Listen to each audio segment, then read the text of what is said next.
Good morning, dear students.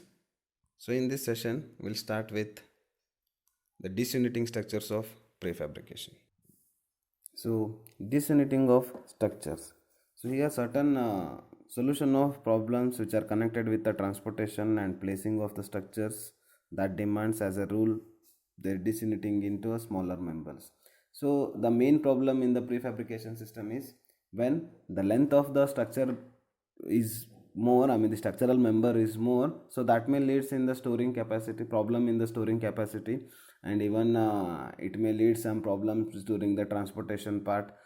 And here the moment causing at the end section of the member, it will be more. So when the moment is more, again in the lifting part and all, certain accidents may get causes because of the cracks found in the end sections, right? So to avoid these all things, they are breaking the structural members into a number of smaller part. That same concept only we can call it as disuniting of the structures. So here the reason behind the making smaller sections instead of a one big structural element is that depends upon the length as well as that depends upon the weight also, right? So these are the two major factors that will leads to reduce the structural member size as well as the weight of the member. And here one bay frames not exceeding about 40 tons in weight, that may be represent an exception because the problems of their hoisting and placing can be solved with the aid of modern available hoisting machines and equipment. So here a particular structural member's weight, if it crosses more than 40 tons, that in weight, so during in that part, instead of using the normal equipment, again we have to go for the hoisting, the certain modern available hoisting machines. So just to avoid that hoisting and placing of that structural elements in a better way, right?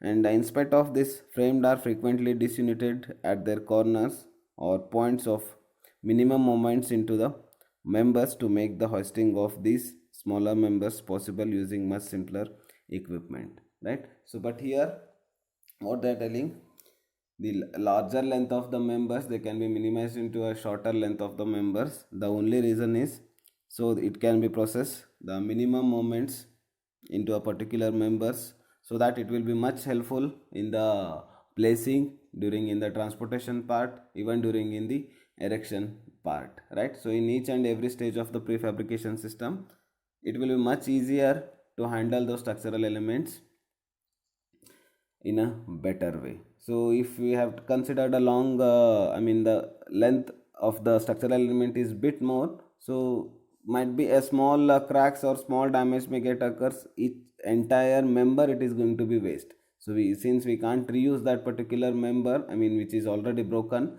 so entire member it is going to be under in loss, right?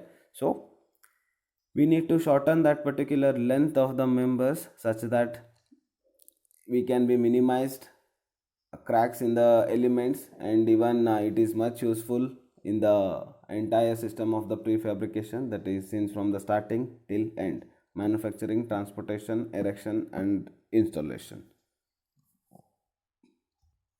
So in general there is a trend towards the use of larger members. So this is just justified by more than one reason. One is that the bearing of a certain moment can be solved more economically by using one large girder instead of two or more smaller beams together which is having the same capacities. So here what they are mentioning in the particular trend towards the larger members. So this one it says that with two different reasons. The first one is bearing of a certain moment can be solved more economically. So whatever the moment, the extra moment it will get applied, so that may leads difficulty in the erection part as well as the installation part. So that one it can be minimized instead of providing one whole member to the two or smaller beams, right? So togetherly it can be resisting the same capacity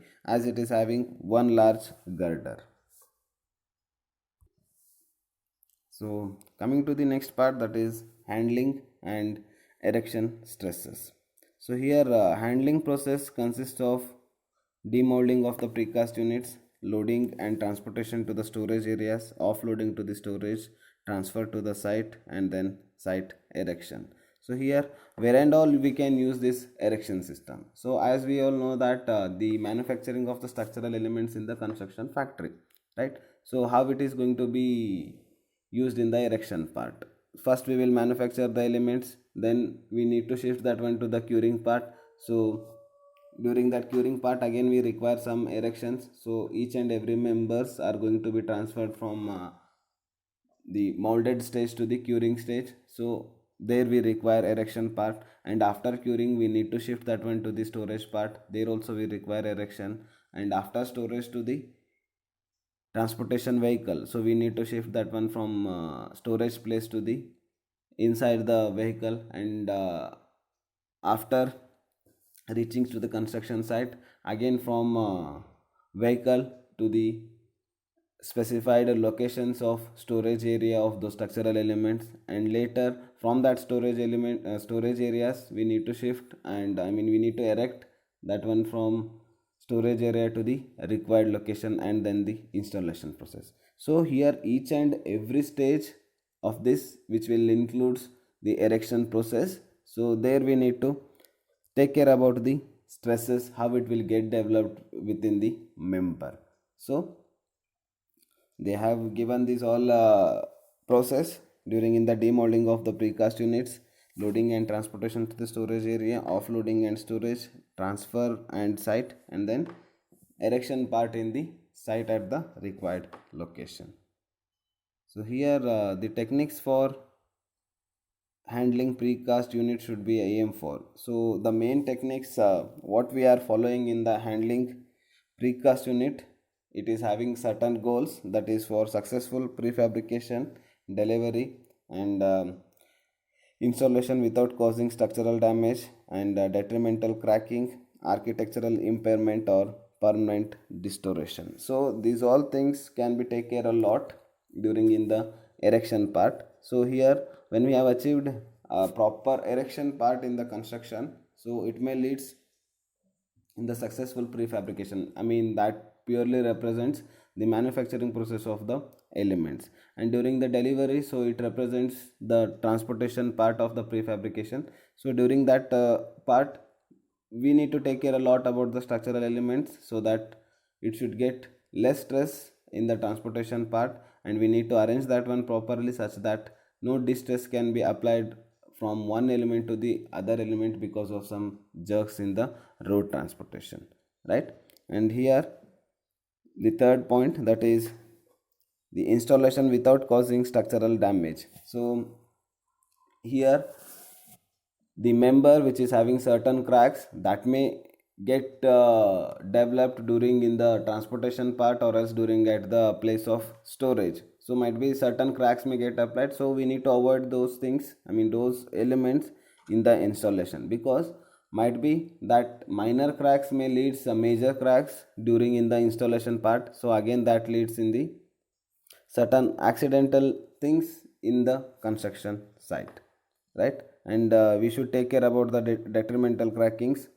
Most probably it will get developed because of the transportation system and even in the storage part, and architectural impairment, that is because of certain erections by rubbing towards the hard surfaces, or else the sharp edges of that particular element get fade because of the erection part, the improper erection part. So that one we need to take care a lot during in the erection part. And to avoid excessive stress and possible damage of the precast units, that should be handled as per the design by means of approved devices for the production and erection. So here the standard design concepts which will be there since from starting till end. So by referring that standardization part, the standard design concepts and all, so we can achieve in a better way without causing any excessive stresses. So if the design concepts comes under in a failure, obviously it leads in the excess stresses can be seen in between the members, especially in the part of erection. So that may leads in the possible of damage of the precast units also. So if the design concepts are not in a proper way, so it leads in a several factors, such as the cracks may get developed, might be it may get collapsed during in the hoisting part because of the extra stresses whatever it will get developed in the structural members. And so here we need to choose a proper devices for the production and erection. So here we need to select the proper elements, and even in the manufacturing stage, so even in the manufacturing stage we need to take care a lot with respect to the machineries part, with respect to the dimensions, with respect to the hooks, whatever we are going to provide just to erect that. So there it should be very careful, such that it should considered considered all the stresses what it will get developed in the erection part. So depends upon that we need to go for the manufacturing process, and we need to choose a better devices, such as equipments or manufacturing erection equipment or manufacturing equipment. That is what it leads in the reducing of certain accidents later on the construction stage. So precast unit, it should be adequately designed for the following cases. So where the stress is due to the serviceability effect. So serviceability effect that refers to the conditions other than the building strength that render the buildings unusable. So here the serviceability limits the design of structures that includes factors such as durability, overstability, fire resistance, deflection, cracking, and excessive vibrations. And here even we need to consider the design for handling process also, because to handle also we are having the certain design things, means certain limits for the handlings. So as per that limit only we need to design the structural element.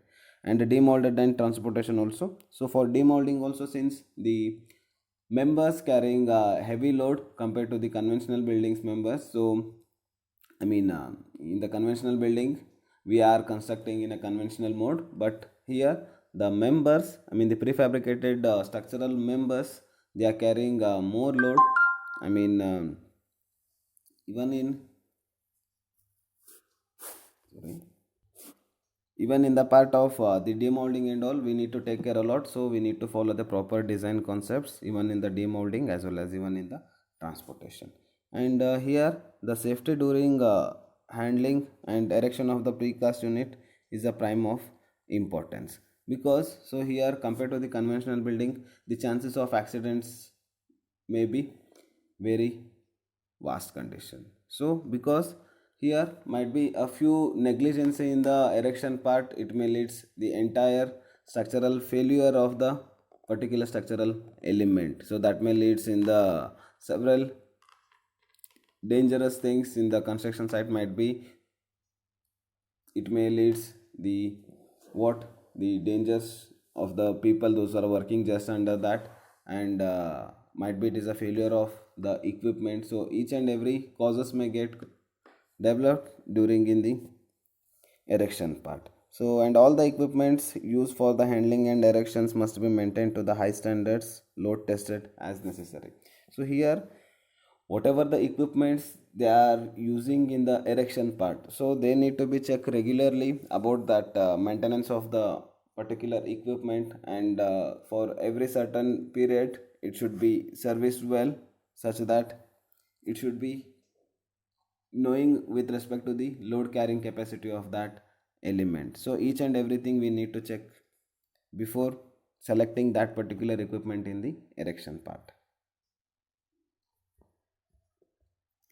And here the precast elements, it should be erected in a pre-planned sequence as per the erection drawings. So here before erection part we are having certain drawings, such that how we need to erect that one. So where exactly the storage place is there, where exactly from that storage place to the required location it is going to be carried out, it is going to be erected. So depends upon that drawings only we need to move that elements from uh, source to the destination. So each and every drawings will be having, even with the signal part, the who is giving the directions to the lift operators, sorry, the lifting operators by the cranes. And then it is again he is going to give the directions even to the riggers also, right? So like that, the drawings of those particular erection part will be having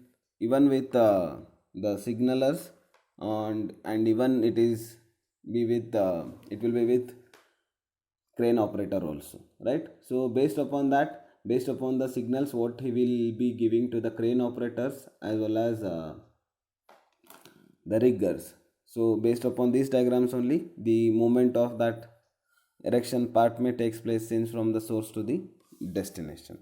And here certain sequence will be there, so how we need to lift that one, either we need to vertically we need to lift first, or else how we need to move the horizontally. So each and every signals have to be given by the signalers, and depends upon that the crane will get worked out.